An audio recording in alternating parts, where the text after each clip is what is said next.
Bon, Tu peux y aller. eh bien, chers amis, je suis heureux de vous retrouver en cette veille d'un grand jour, en cette veille de Rosh Chodesh Shevat, le mois de Shvat. Le mois de Shvat, c'est un mois spécial. Le Rosh Chodesh Shvat, c'est le jour où Dieu a ordonné à Moshe, à Moïse, de transformer, de, de traduire la Torah, le Chumash, dans les 70 langues. Dans les 70 langues. Et Moshe s'est attiré sur 70 parchemins différents. Et sur 70 parchemins différents, il a traduit la Torah en 70 langues. Les fameuses 70 langues qui s'étaient divisées à partir de la tour de Babel, où l'humanité avait prétendu lutter contre Dieu en édifiant une tour qui irait jusqu'au ciel, mais ils ne s'étaient pas rendus compte, inconscients qu'ils étaient, que Dieu, c'est le point d'unité du monde. Dieu, c'est l'unité du monde. Donc, à partir du moment où ils se sont mis à lutter contre Dieu, les hommes de la tour de Babel, eh ben, ils ont perdu leur unité. Et voilà, c'est 2 et 2 font 4. Et ben, vous savez, on a vu ça au XXe siècle. Hein, il y avait cette fameuse idéologie communiste qui, pendant 70 ans, a régné sur la moitié de la planète. Hein. Je veux dire, 1 milliard de Chinois, 300 millions de Soviétiques, plus les démocraties populaires d'Europe de l'Est, plus Cuba, le Vietnam, le Laos, le Cambodge, etc., etc. Ça faisait 2 milliards d'individus qui ont cru dans cette idéologie, mais qui devait apporter l'unité entre tous les peuples du monde, prolétaires de toute l'humanité, unissez-vous, était le slogan de Karl Marx. Karl Marx qui était juif et qui était le fondateur de l'idéologie communiste, avec son disciple, son ami Engels, qui lui aussi était juif. Tous les deux étaient juifs, mais ils étaient juifs al-pi halacha. Mais les parents de Karl Marx s'étaient convertis au christianisme avant sa naissance.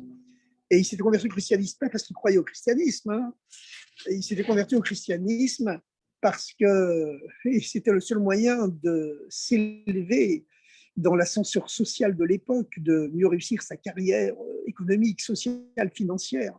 Donc finalement, pour Karl Marx, enfant, quand il apprend que ses parents se sont convertis à une religion alors qu'ils étaient juifs au départ pour gagner plus d'argent, bah, il s'est dit qu'est-ce que c'est le Dieu des Juifs? C'est l'argent. D'où son fameux livre sur la question juive, qui est un livre véritablement antisémite dans lequel il explique en long et en large que le Dieu des Juifs, c'est l'argent. Vous savez, le père, c'est le repère. Hein. Alors, quand le père lui-même perd ses repères, les enfants, qu'est-ce qu'il leur reste? Bon, en tout cas, chers amis, c'est ce qui s'est passé. Le communisme était basé sur le fait que la croyance en Dieu, c'est une invention des classes supérieures pour mieux pouvoir exploiter les classes inférieures.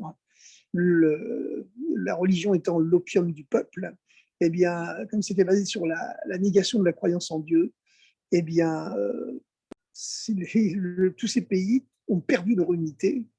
Tous ces peuples, toutes ces sociétés communistes ont perdu le peu d'unité qu'elles avaient et elles sont dégénérées dans des massacres, des pogroms, des procès montés de toutes pièces avec des goulags qui ont fait des dizaines de millions de morts comme jamais il y en avait eu. Lorsque le tsar restait en Russie, il n'a pas fait le 10e ou le 100e du nombre de victimes que le communisme a fait, la même chose en Chine. Alors, vous voyez que lorsqu'on renie Dieu, eh bien, on renie le point qui unit tous les êtres humains entre eux, et le point d'humanité du monde, le point de l'unité du monde. Et voilà, en quoi ça a dégénéré.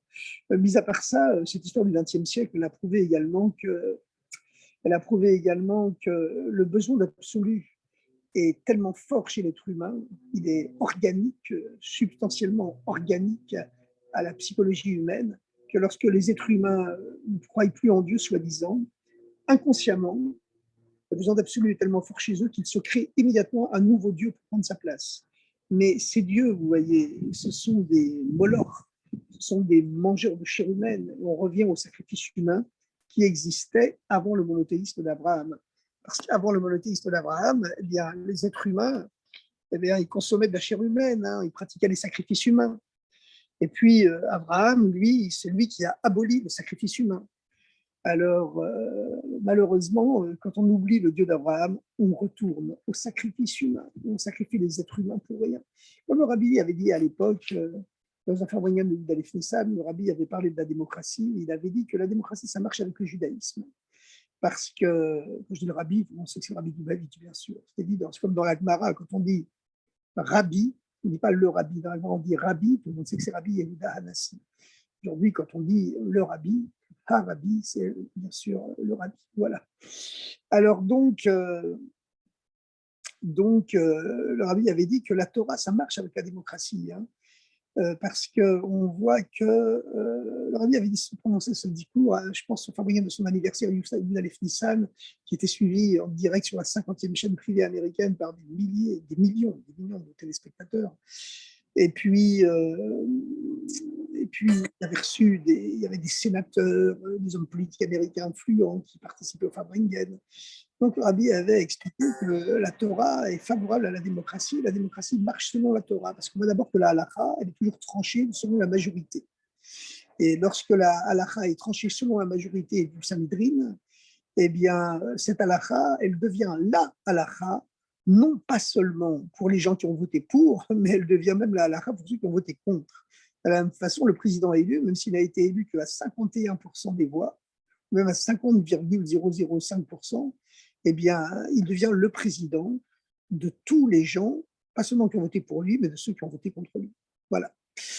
Et le rabbi avait expliqué que la différence qui existe, c'était à l'époque du rideau de fer, à l'époque du communisme, qui sévissait encore sur la moitié de la planète. Le rabbi avait dit, ce commentaire, c'était à la fin des années 70 ou au début des années 80. Donc le rabbi avait dit, donc bien avant la perestroïka, la dissolution de l'URSS, le rabbi avait rappelé cette halakha qui dit que lorsque l'ennemi assiège une ville et menace d'exterminer toute la ville et il exige qu'on lui livre une personne pour économiser la vie de toute la ville, il est interdit de lui livrer cette personne parce qu'un seul être humain vaut le monde entier. Et c'est la différence entre la démocratie, avait expliqué le rabbi, et les systèmes totalitaires. C'est que dans un système totalitaire, une dictature, l'individu n'est pas du tout le but. L'individu n'existe que pour servir une entité abstraite ou concrète qui s'appelle l'État. Mais en lui-même, il n'a aucun but. Tandis que dans les démocraties, c'est le contraire. Plus un État est démocratique, plus c'est l'État qui est au service de chaque individu. Et ça, donc, ça marche avec la Torah, en fonction de cette halakha, cette loi de l'ennemi qui assiège la ville que j'ai mentionnée précédemment et qui exige qu'on lui livre un homme pour économiser toute la ville. Mais chaque individu est sacré parce qu'il est créé à l'image de Dieu. Et c'est la raison pour laquelle également l'être humain a été créé seul, un seul homme, Adam. Le mot Adam venant de la racine Adomé l'Elion, celui qui ressemble au Très-Haut, celui qui ressemble à Dieu, il a été créé à l'image de Dieu. Et c'est l'être humain qui est la finalité de tout. Voilà, comme il est écrit au sujet du rassemblement messianique, et à thème, Teloutou le Echad ben Israël, vous serez recueillis à un par un, enfants d'Israël. Alors, la paracha de la semaine, vous voyez, la paracha de la semaine, elle est très très riche, hein, parce qu'on sort d'Égypte, Et alors, on se pose la fameuse question, pourquoi Moïse a-t-il averti le pharaon de l'heure à laquelle viendrait la fameuse plaie des premiers-nés, la fameuse mort des premiers-nés, la 10e et dernière plaie d'Égypte. Dans les 9 plaies précédentes, on n'a jamais vu que Moshe, tel un chef de gare ou tel un appel à l'aéroport, annonce à quelle heure exactement va venir la plaie. Ça ne s'est jamais produit pour aucune plaie. Pourquoi d'un seul coup, pour la mort des premiers-nés, Moshe annonce au pharaon Kachatzot alayla, à proximité de minuit, la plaie, l'ange de la mort, et Dieu lui-même d'ailleurs, descendra sur l'Égypte et frappera tous les premiers-nés d'Égypte, depuis le premier du pharaon assis sur le trône jusqu'au premier-né de la bête, de l'animal et du prisonnier qui est en train de faire tourner la meule au fond de sa prison. Alors, Moshe annonce que ça se passera aux environs de minuit. Alors, nos commentateurs, et Rachid cite les commentateurs, pourquoi Moshe n'a-t-il pas été complètement précis dans ce cas-là, à minuit précise, pourquoi aux environs de minuit? Parce que les mages égyptiens eux-mêmes n'avaient pas une une conscience du temps qui était absolument exacte.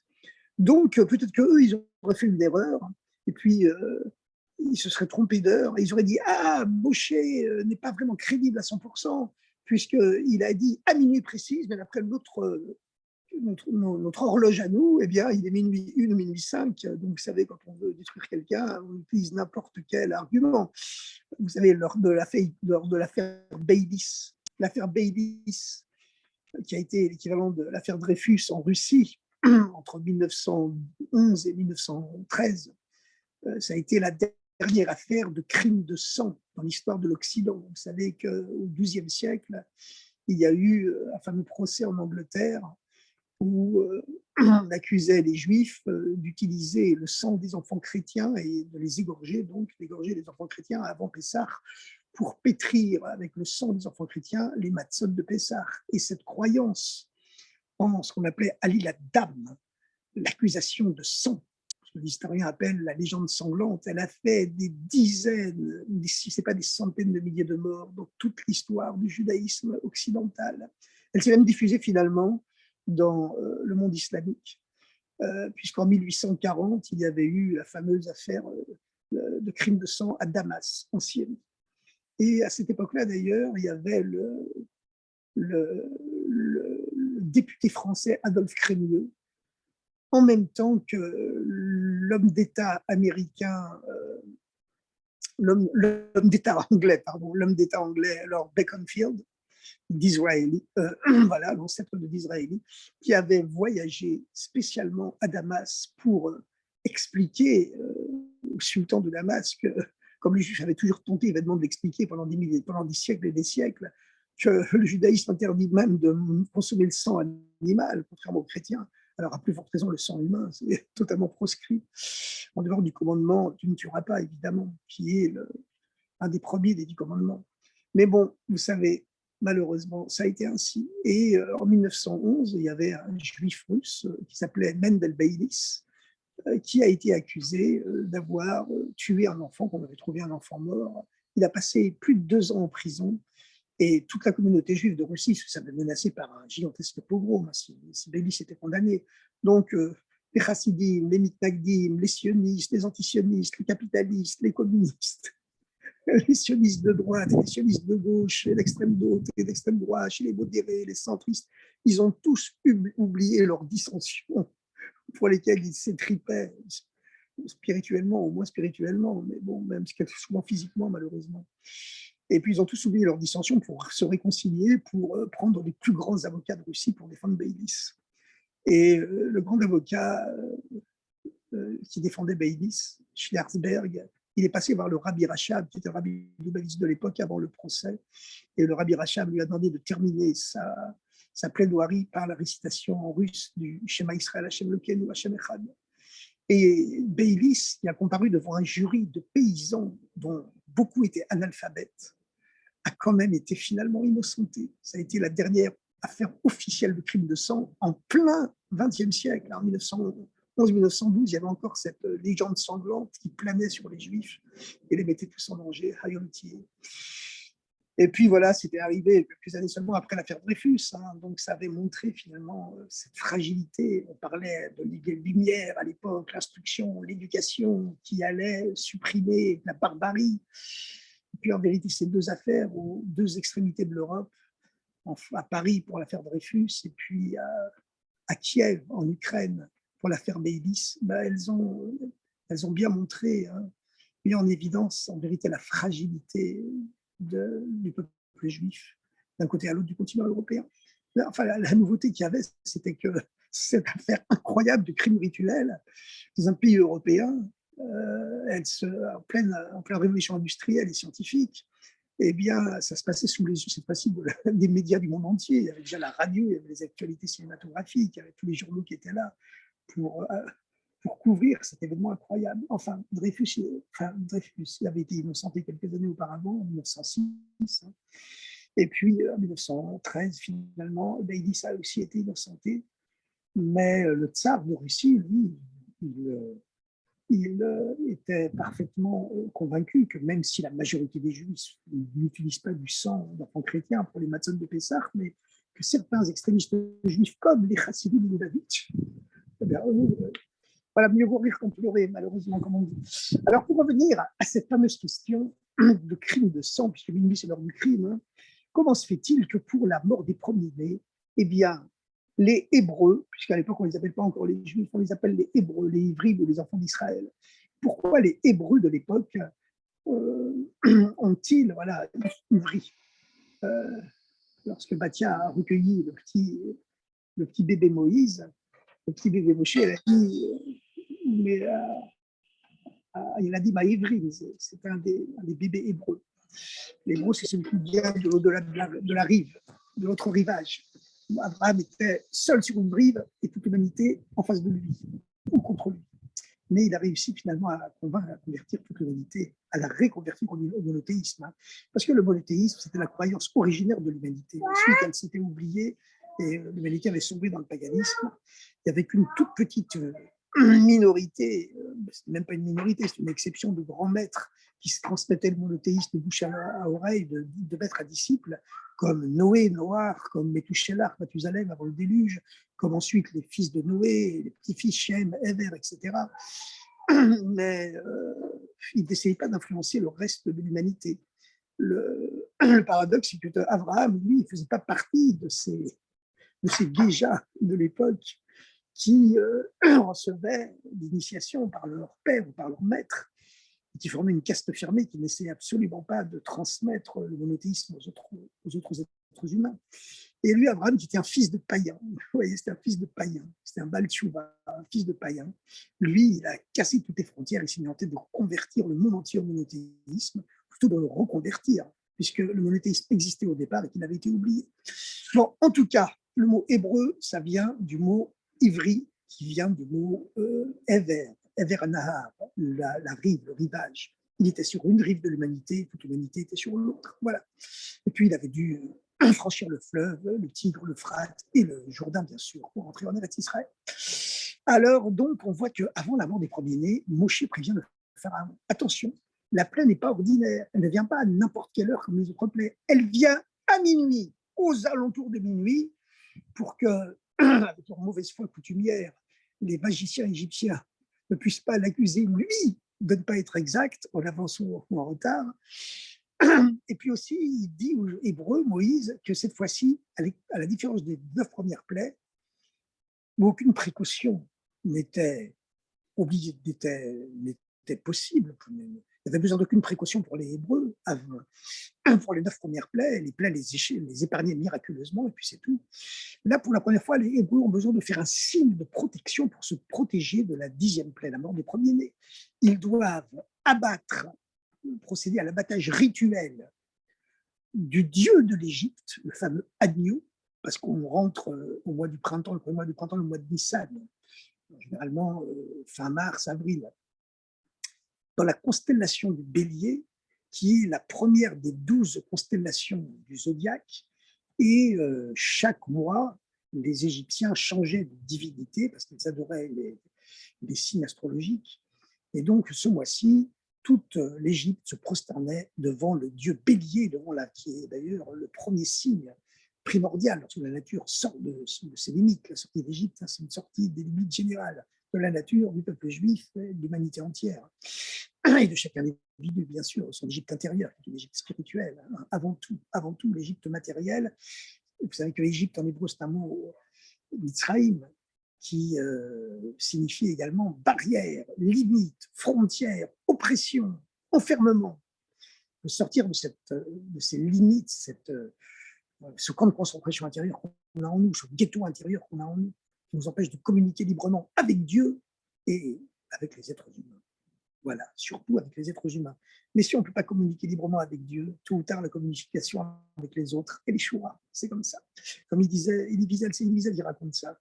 Dès que son père lui a dit, avec Dieu, rien n'est sûr. Mais sans Dieu, rien n'est possible. Bon, alors, chers amis, donc deuxième question. Première question, pourquoi pour la première fois, Moshe se sent-il obligé de prévenir le pharaon de l'heure à laquelle viendra la plaie? Voilà. On n'est pas dans un aéroport, Moshe n'est pas un chef de gare. Voilà, qu'est-ce qu'il a besoin de prévenir à l'heure à laquelle viendra la plaie? Alors que dans les 9 premières plaies, il ne prévenait jamais de l'heure à laquelle viendra la plaie. Pourquoi éprouve-t-il le besoin de préciser au pharaon, la plaie viendra aux environs de minuit. Pas 1h du matin, mais aux environs de minuit. Bon. Et puis pourquoi il demande aux Hébreux de faire des signes de protection sur leurs portes, d'abattre l'agneau pascal, de se faire la circoncision aussi, de mélanger ces deux sangs, le sang de leur propre circoncision et le sang de l'abattage rituel, la shrita de l'agneau pascal, qui est le dieu de l'Égypte, et de badigeonner de ce mélange des deux sangs, le sang de la circoncision et le sang de l'agneau pascal, de badigeonner de ces deux sangs les linteaux de leur porte, pour que l'ange de la mort ne pénètre pas dans leur maison, mais saute, soit posséar, qu'il saute, qu'il passe au-dessus de leur maison.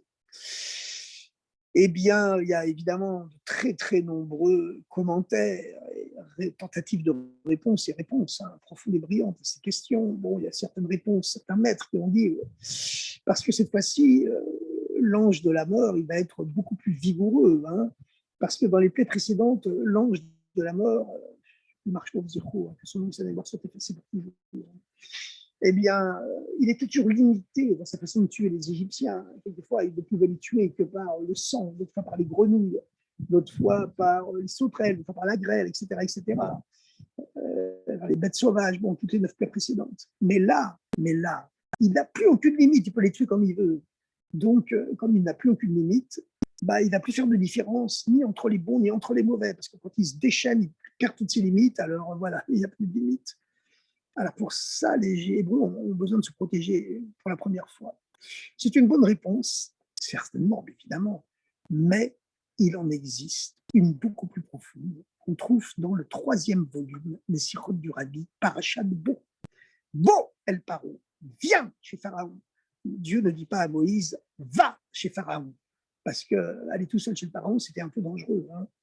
Voilà, c'était le chef d'État totalitaire le plus important de la planète à l'époque. Donc Dieu dit à Moshe, Bo, El Paro, viens avec moi chez le Pharaon, on y va ensemble. On y va ensemble. Alors, vous savez quoi, ça me rappelle une blague, je raconte une blague. Une fois, j'étais avec ma femme sur la Côte d'Azur, genre dans un hôtel très tard le soir, j'étais très, très fatigué. Et puis alors, j'étais prêt à payer n'importe quoi parce que j'en pouvais plus. Puis alors, le patron de l'hôtel, il me demande, vous êtes combien? Je dis, on est 2, mais puisque Dieu est toujours avec nous, nous sommes 3. Moi, je me suis dit en moi-même, quand je dis ça, c'est un peu bête, parce que Dieu, il est partout. Qu'est-ce que ça veut dire? Mais ce deuil, ce non-juif, cet hôtelier, il a pris ça au sens simple.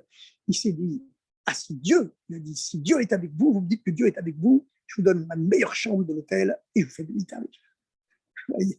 Le rabbi précédent disait, quand il était en prison avec les non-juifs en 1927, eh bien, la fameuse prison de Leningrad, eh bien, qui est un véritable enfer, Lorsqu'il est arrivé en prison, ses co-détenus l'ont accueilli en lui disant, essayez de dormir 1 heure, parce que dans 1 heure, on commence à fusiller tous les détenus dans la cour, et les fusillades durent toute la nuit jusqu'au matin, les cris des suppliciés vous empêcheront de dormir, alors essayez de dormir 1 heure avant que ça commence. Voilà, c'était un enfer terrible, Et il raconte que, lui-même, le rabbi président raconte qu'il était impressionné par la Emunah Pshuta, la foi simple, ce qu'on appelle en français la foi du charbonnier, de tous les goïms, tous les non-juifs. Évidemment, il y avait les juifs qui partageaient cette cellule. Enfin, voilà. Alors donc, pourquoi, cette fois-ci, les Hébreux doivent faire un signe de sang pour protéger leurs portes, leur maison, afin que l'ange de la mort ne pénètre pas? Et pourquoi Moshe se sent-il obligé de prévenir le pharaon que la plaie viendra à minuit?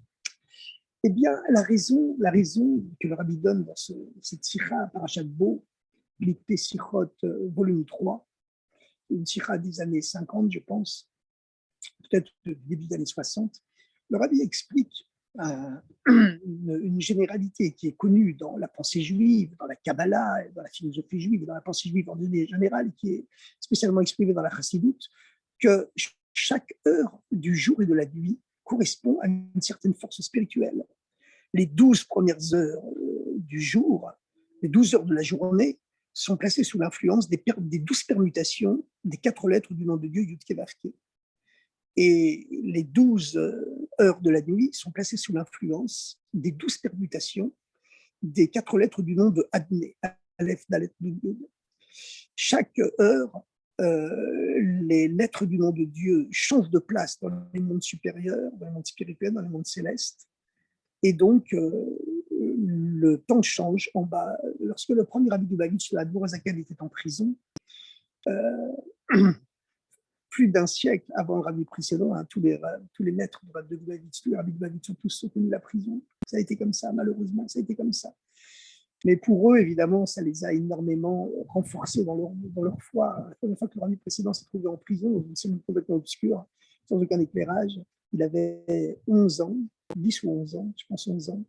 Et alors, dans ses mémoires, il a écrit qu'il était tellement fier d'être en prison qu'il s'est dit, ce jour-là, je ne vais pas dire Tachadoun aujourd'hui parce que j'ai le mérite d'être en prison comme mes glorieux ancêtres, comme mes saints ancêtres.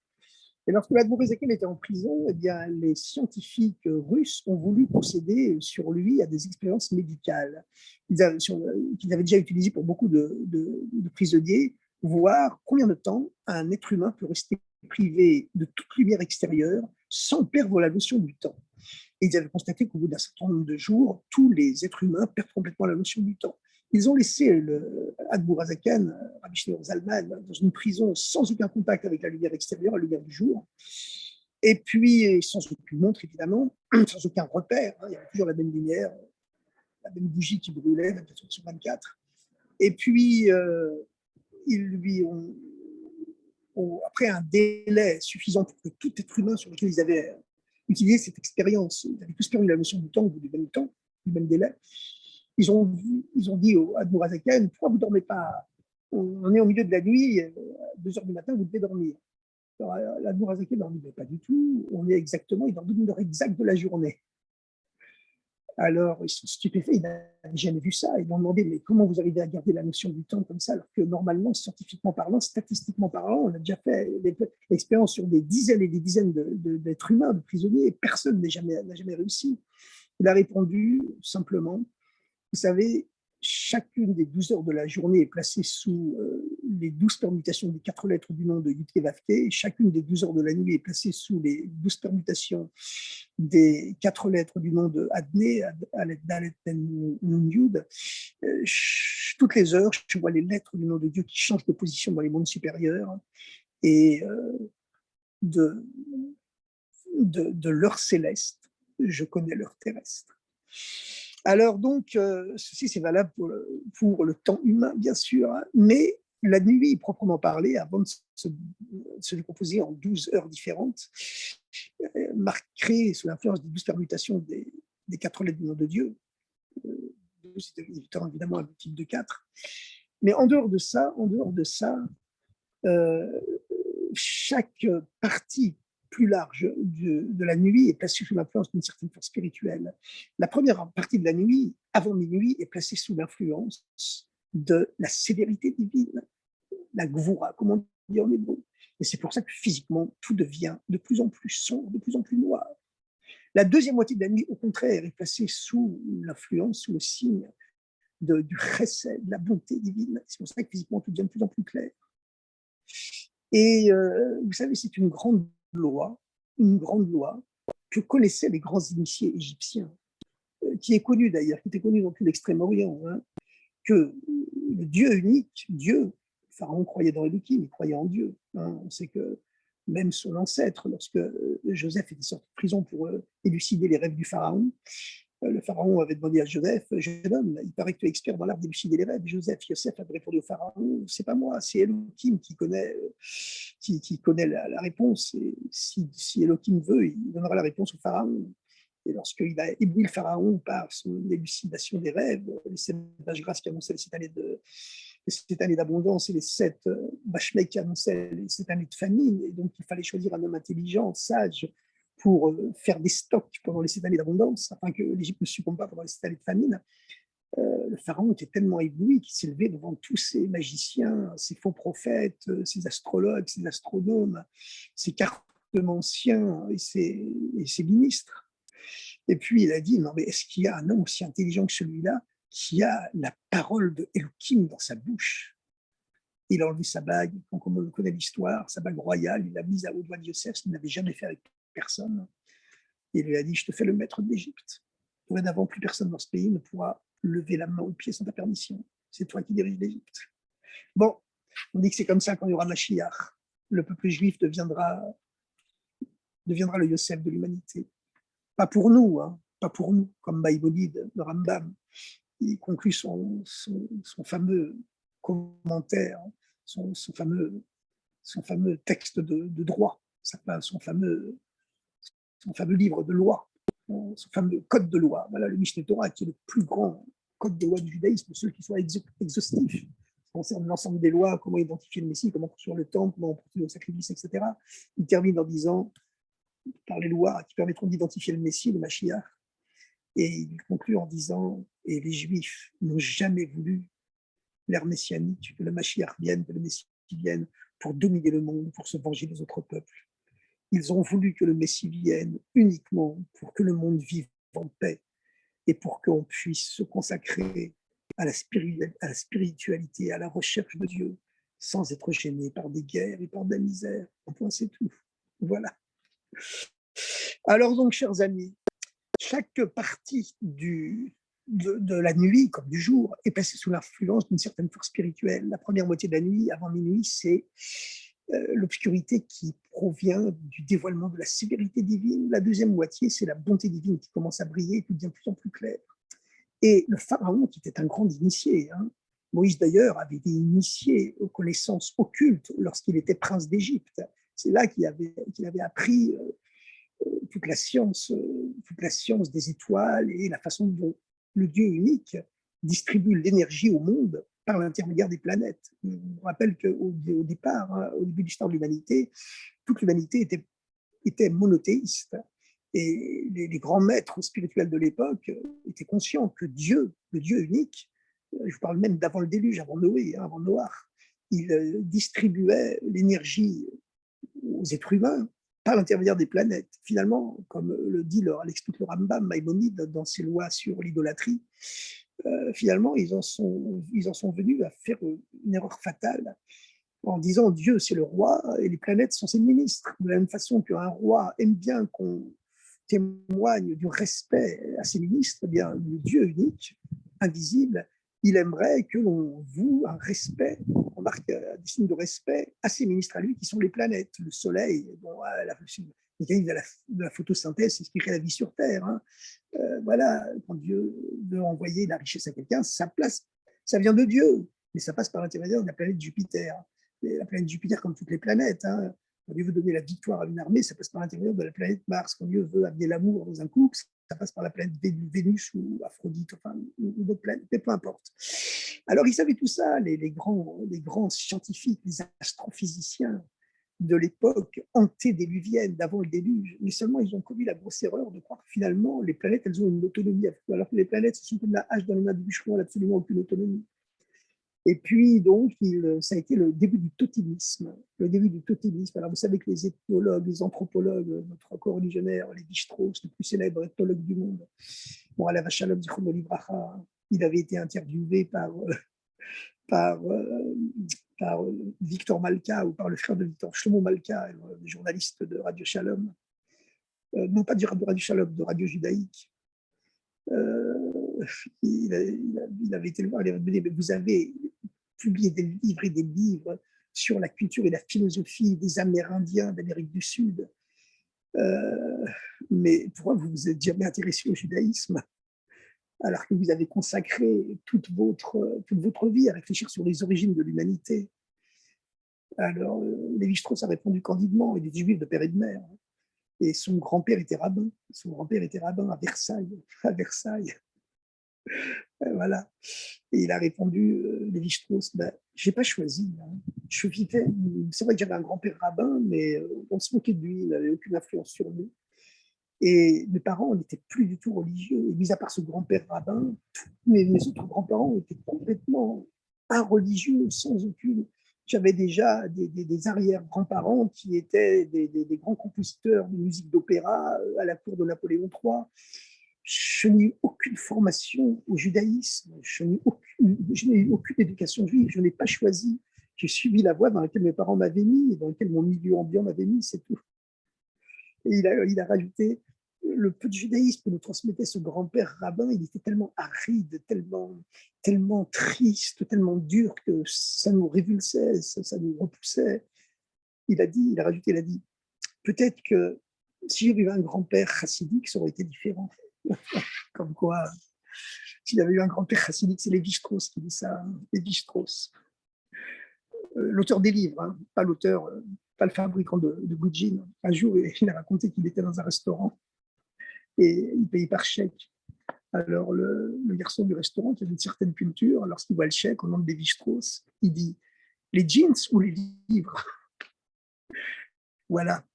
Alors, donc, pour revenir à cette plaie, eh bien, toutes les civilisations anciennes savaient que le Dieu unique, il donne la vie au monde par l'intermédiaire de deux forces, la bonté et la rigueur.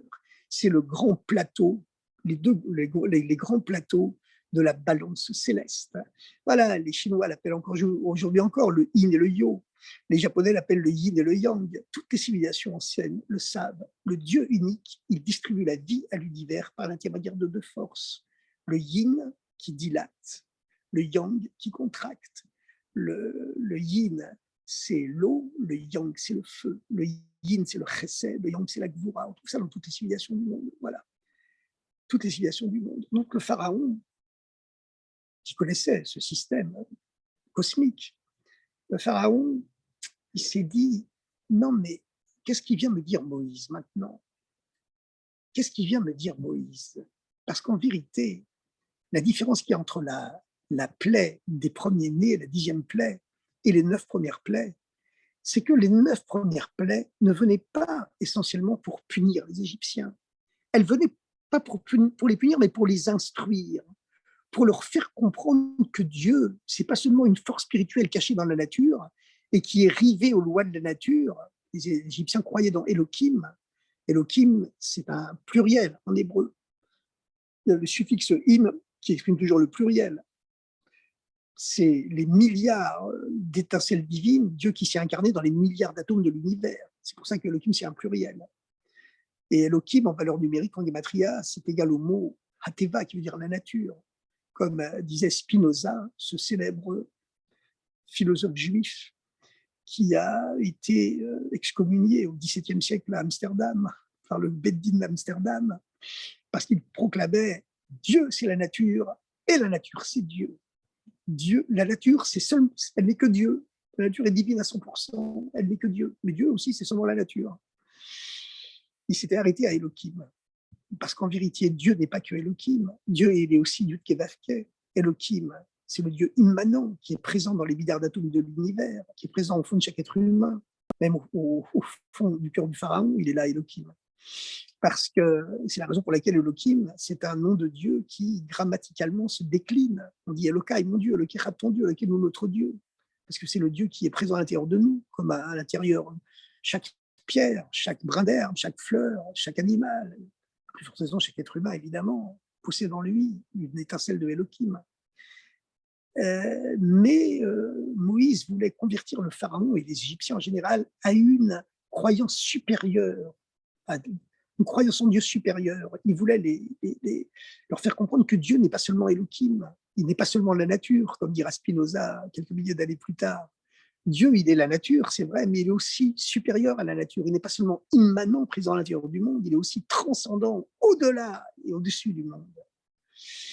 Et le niveau de Dieu qui est transcendant, qui est au-delà du monde, du temps et de l'espace et de la nature, c'est le nom de Dieu qu'on appelle Yudke Vavke. Yudke Vavke, c'est une forme agrammaticale en dehors de toutes les règles grammaticales du verbe être, qui signifie l'être, à la fois au présent, passé et au futur. Normalement, ça n'existe pas. Le verbe être, c'est soit je suis au présent, je serai au futur, j'ai été au passé. D'accord? Je fus au passé simple.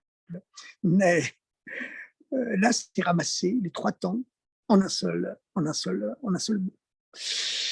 Et donc, c'est le niveau de Dieu qui est au-delà du temps. Et comme on sait très bien que le temps et l'espace sont liés, on sait parfaitement depuis le temps est relatif à l'espace et l'espace est relatif au temps, comme l'a bien prouvé notre célèbre coreligionnaire Abraham Albert Einstein.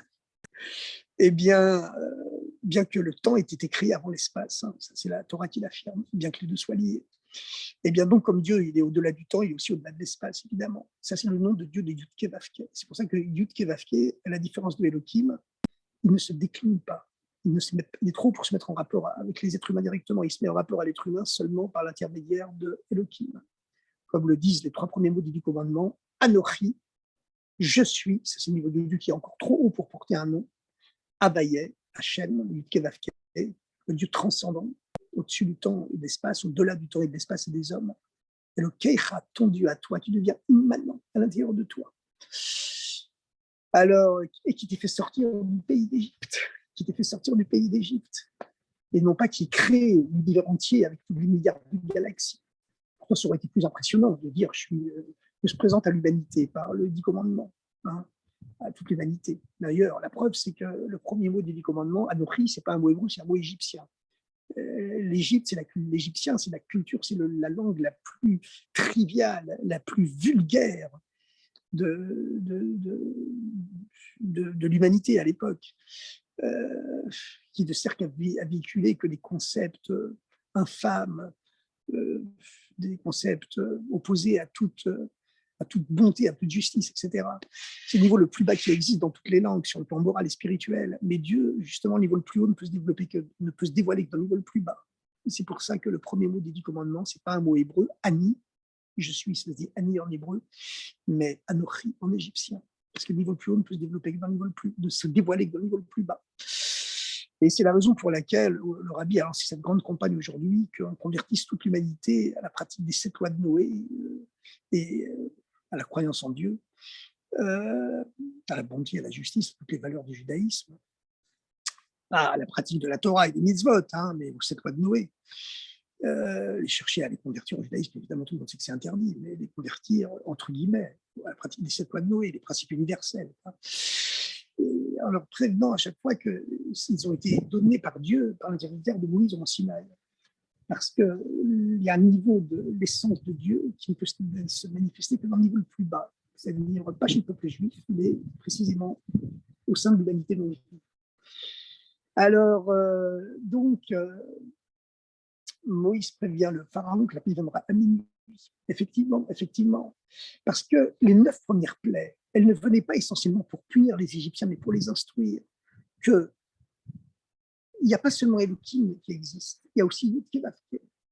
Dieu n'est pas seulement présent à l'intérieur du monde, Dieu n'est pas que la nature, comme le répétera Baruch Spinoza quelques milliers d'années plus tard, mais Dieu il est aussi au-dessus de la nature. Et le pharaon, il ne croit pas qu'il y a un Dieu au-dessus de la nature. Pour lui, il y a un Dieu présent dans la nature, ça c'est certain. Ce Dieu a créé les lois de la nature, mais lui-même, il est quelque part esclave de ces lois. Les lois de la nature veulent qu'il y ait des hommes libres et des esclaves, qui sont des machines humaines, faites pour servir les hommes libres. Il est hors de question, c'est contre nature de libérer des esclaves. C'est comme si vous dites aujourd'hui, libérez votre réfrigérateur ou votre smartphone pour lui donner son indépendance. D'accord? Ça ne voulait rien dire pour le pharaon, comme le répétera plus tard d'ailleurs le grand philosophe Aristote, hein, le disciple de Platon et le maître d'Alexandre le Grand. Voilà, le grand maître de la philosophie grecque. Eh bien, Moshe vient dire non, il y a un niveau qui est plus haut que cette croyance en Dieu rivée uniquement aux lois de la nature, à Elohim.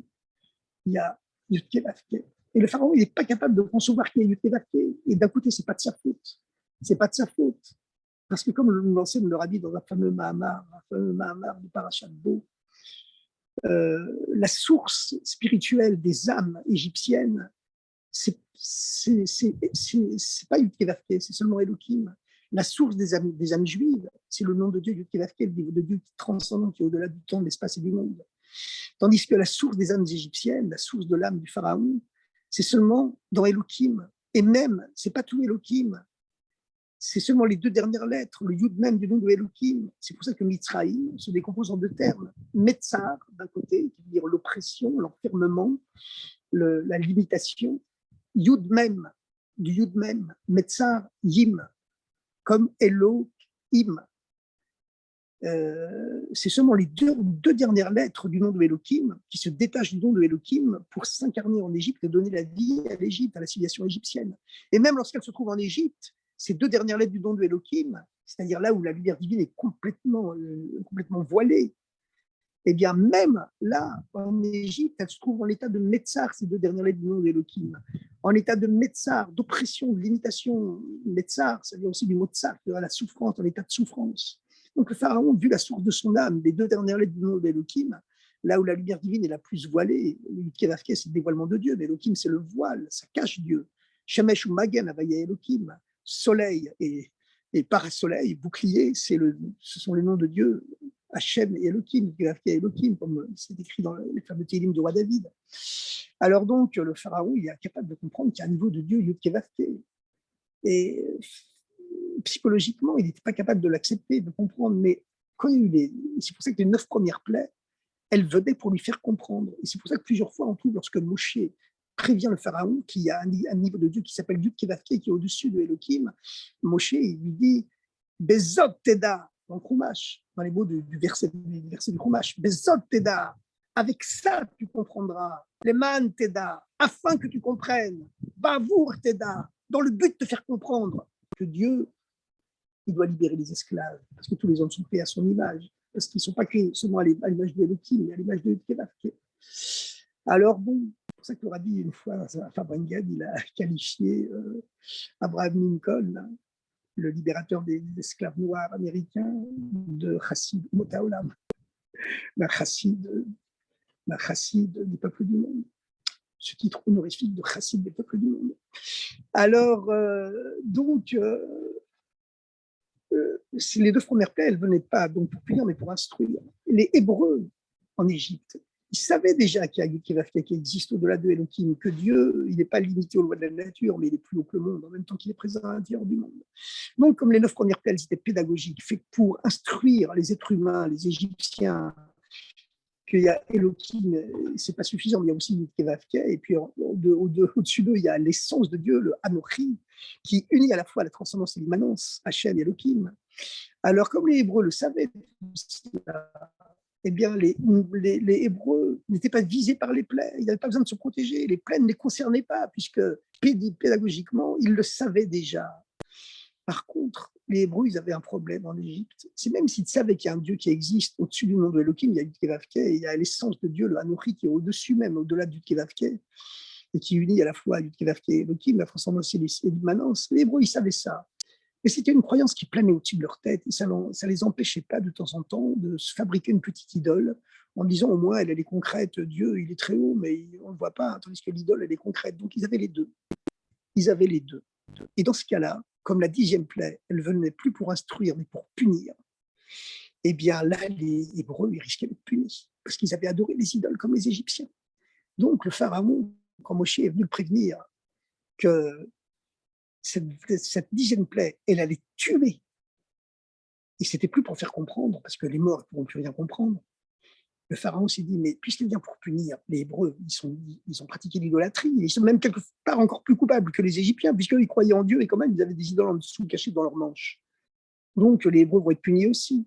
À ce moment-là, Moshe lui a répondu, non, la plaie, elle ne vient pas par le système d'équilibre entre la bonté et la sévérité, le yin et le yang, etc., l'équilibre entre la gvoura et le chesed par lesquels Dieu distribue d'habitude la vie au monde, à savoir celui qui a péché, qui s'est fabriqué des idoles, alors même s'il croyait en Dieu, il mérite d'être puni, autant que les Égyptiens dans ce cas-là, puisqu'il a pratiqué la même idolâtrie que les Égyptiens.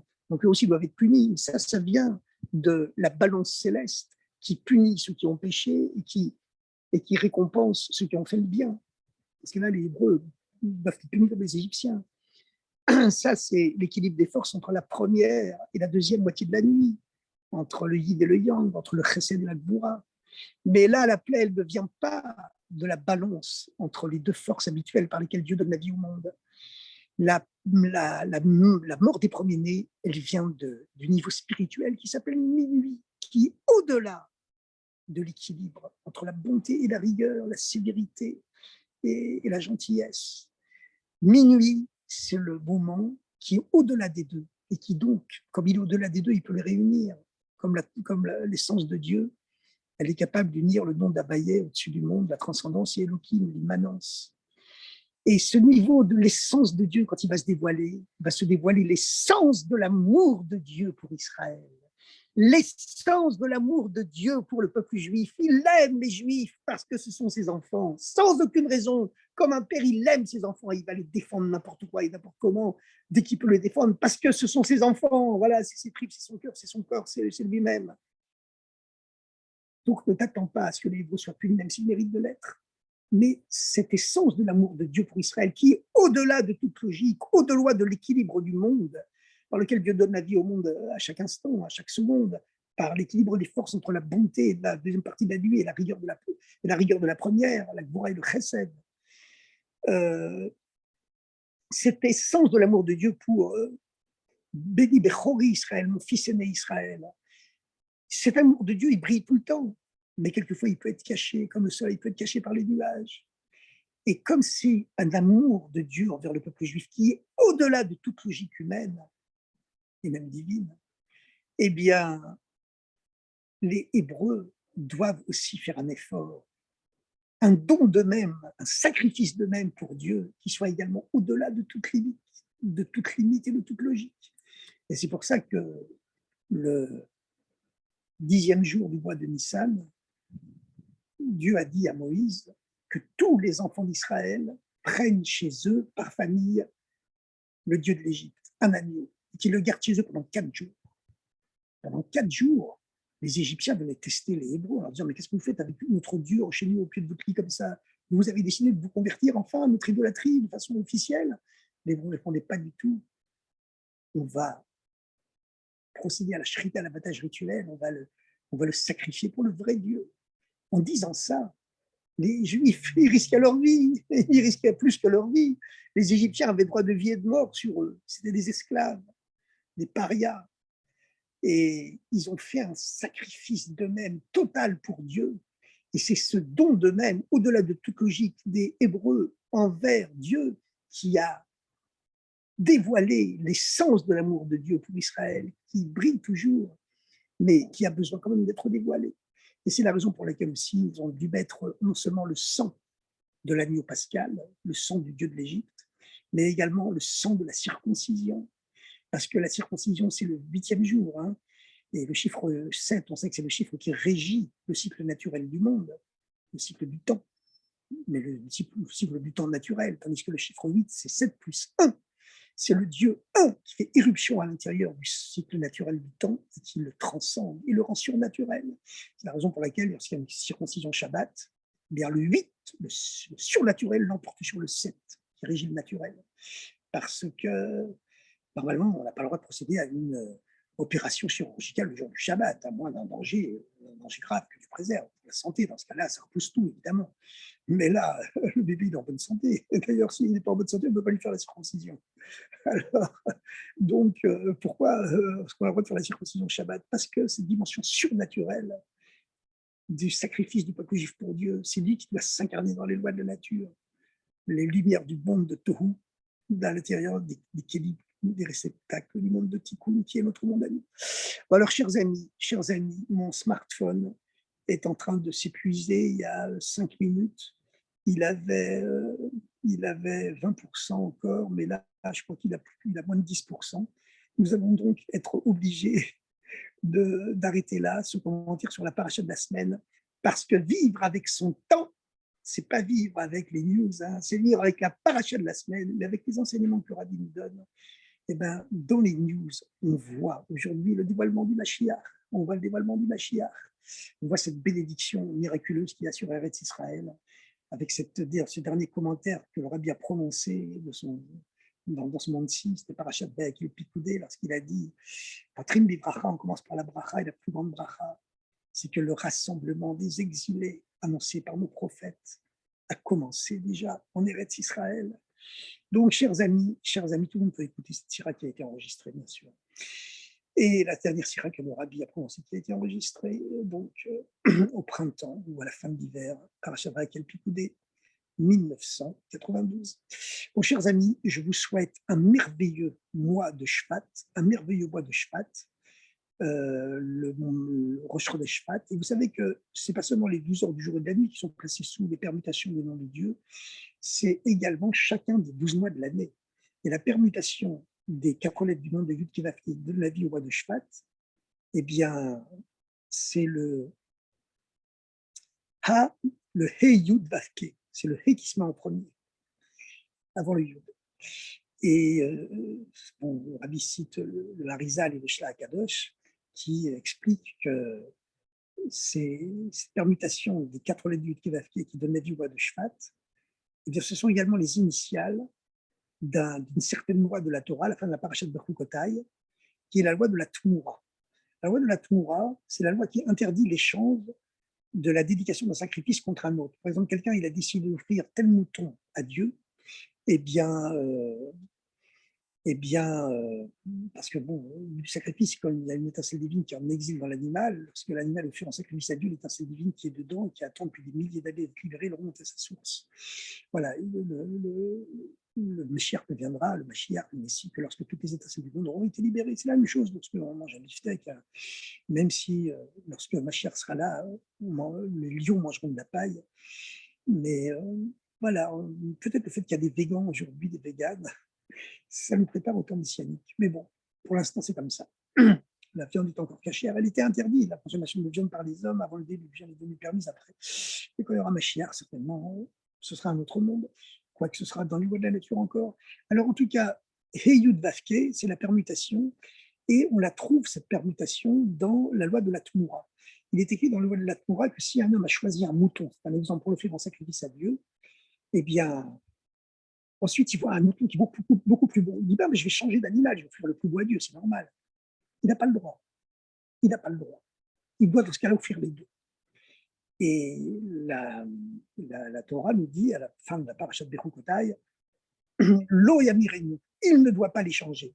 Et ensuite, la Torah continue en disant, mais im, et si, Hamir yamirenu, il l'a effectivement échangé quand même, il a fait le péché, et il l'a échangé.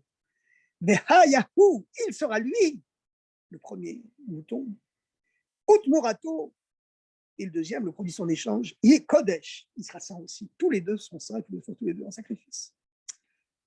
Et les 4 lettres du Yud Kevavke, la permutation des 4 lettres du Yud Kevavke qui donne la vie au mois de Shvat, donc c'est le He qui passe en premier, He Yud Vav He, et ce sont les 4 initiales des 4 mots Hamir Yamirenu.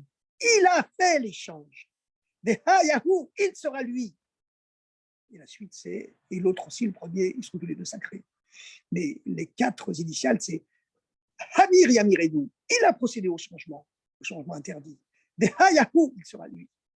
Et le Rabbi explique que ce n'est pas du tout un hasard, mais c'est la providence divine, parce que le 10e jour du mois de Shvat, eh bien, c'est le jour du Yortzai, de l'Aïdoula du Rabbi précédent, et surtout, bien sûr, le jour où le Rabbi est devenu Rabbi, et les deux ensemble, bien sûr.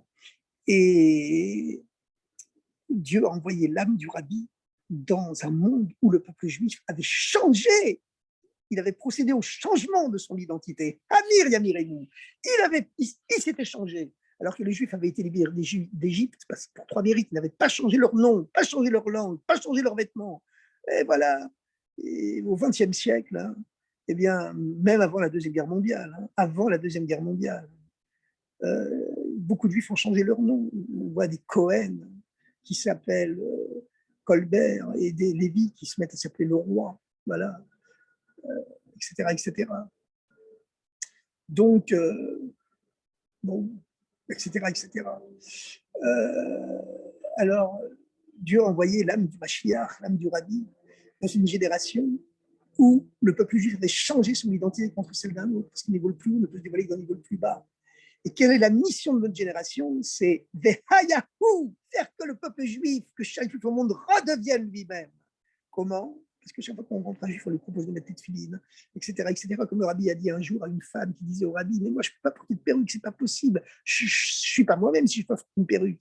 Le Rabbi lui répond, au contraire, quand tu vas te rappeler que ta grand-mère, elle se couvrait la tête, ton arrière-grand-mère se couvrait la tête, et comme ça, pendant des dizaines et des dizaines et des dizaines de générations, jusqu'à la sortie d'Égypte et jusqu'à Sarah, la première femme juive du monde, tu vas te rendre compte qu'au contraire, tu redeviens toi-même.